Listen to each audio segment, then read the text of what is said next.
Bonjour et merci d'être là pour cette nouvelle chronique du vivant.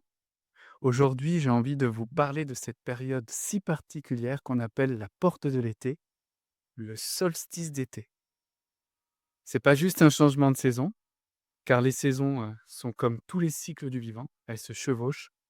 Mais si le 21 juin est un jour particulier, c'est parce que le solstice d'été, c'est un seuil, un passage, une intensité, quelque chose comme un pic de lumière qui nous traverse.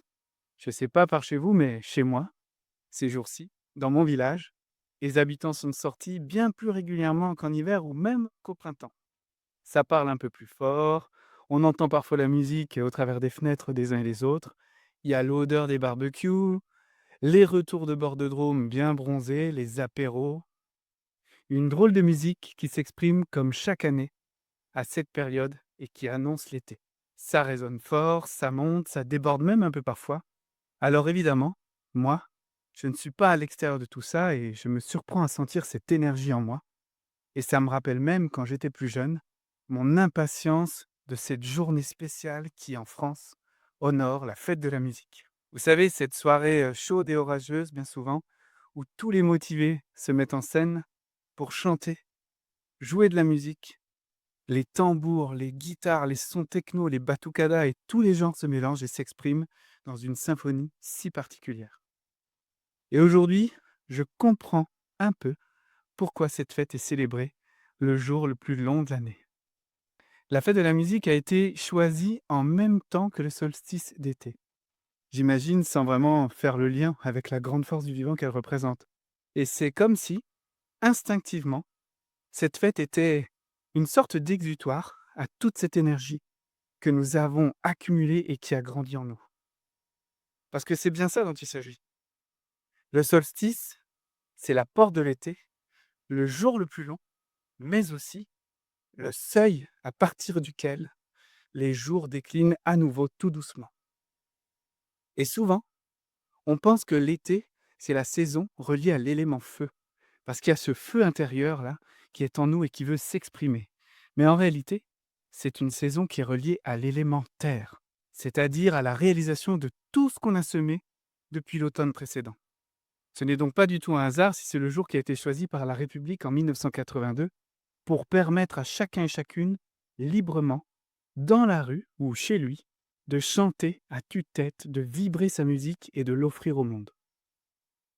C'est finalement très très proche et très en résonance avec les fêtes traditionnelles comme l'Ita chez les Celtes ou la Saint-Jean chez les chrétiens. Mais l'entrée dans l'été, par la porte du solstice, invite les adultes à la recherche de compréhension et de conscience à se poser des questions sur comment faire pour exprimer cette lumière, ce feu intérieur et surtout quoi en faire. Est-ce qu'on le canalise? Est-ce qu'on l'oriente? Est-ce qu'on le laisse nous brûler sans même s'en rendre compte? Car à l'intérieur de nous, notre adolescent intérieur, lui, il ne veut que vivre, que suivre son élan passionné, désireux de vivre tout ce qu'il a en lui. Ah, moi je le sens bien en tout cas, ça bouillonne bien. Il y a de nouvelles idées qui veulent naître, des élans qui veulent prendre toute la place. C'est très beau, c'est très généreux, mais ça peut être fragilisant aussi. Moi, je me souviens bien de ce qui m'a été permis de vivre à la Pentecôte. Une invitation au ralentissement. Et c'est bien tout ça l'enjeu de l'été, c'est apprendre à apprivoiser et canaliser ce feu intérieur qui veut se réaliser à l'extérieur. Moi, vraiment, aujourd'hui, je me rends bien compte que c'est souvent là que je me perds un peu. Il y a une part en moi qui veut comme tout faire, tout dire, tout transmettre, rien reporter. Et il y a une autre part en moi qui pourrait se prélasser au soleil pendant des heures au bord de Drôme, juste pour passer le temps. Apparemment, chez moi, c'est plutôt mon côté fourmi qui a pris le dessus ces derniers temps. Et en témoigne ma douleur au poignet gauche. Je sais bien que ça ne sera pas tenable comme ça tout l'été. Alors je me suis imposé un temps de pause pour aller un jour marcher avec mon fils, pour aller chez des amis ou pour aller me baigner avec mes enfants à la sortie de l'école. Et j'ai juste apprécié ces moments simples. Les rires, les jeux des enfants, les oiseaux, le vent qui rafraîchit ma peau mouillée de la baignade. Et c'est dans ces moments-là, d'une manière fine et douce, que cette question s'invite en moi comme une évidence.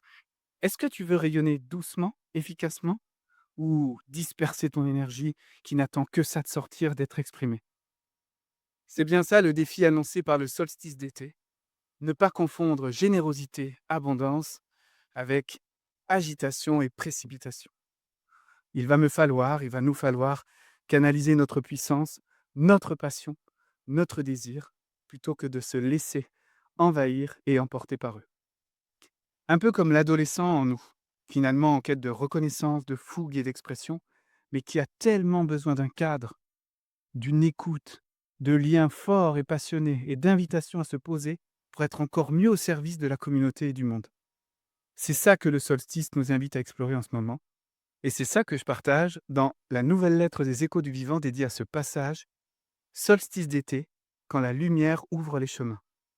C'est une vidéo consacrée à cette lumière qui culmine, à cette saison où notre feu intérieur descend sur Terre pour devenir fruit. J'y partage comment cette belle intensité influence toute la nature, et bien sûr comment elle nous influence nous aussi les humains.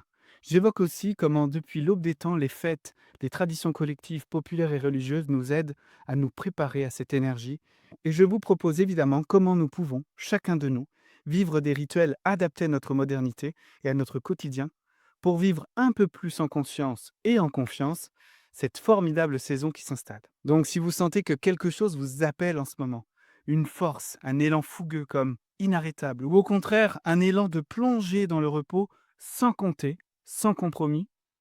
Si vous percevez cette tension entre élan et direction, alors je vous invite à découvrir cette lettre vidéo. Elle est gratuite si c'est la première fois que vous vous inscrivez, et elle est bien sûr disponible pour tous les abonnés. Soyez sûr que les traditions anciennes, la symbolique solaire et tous ces enseignements sauront mieux nous apprendre aujourd'hui à mieux exprimer notre lumière dans nos relations, dans nos projets et dans nos choix. Merci d'avoir marché un peu avec moi en ce moment si vibrant de l'année et à bientôt pour une prochaine chronique du vivant. Et si cette lumière vous parle, eh bien, faites-la circuler. À bientôt!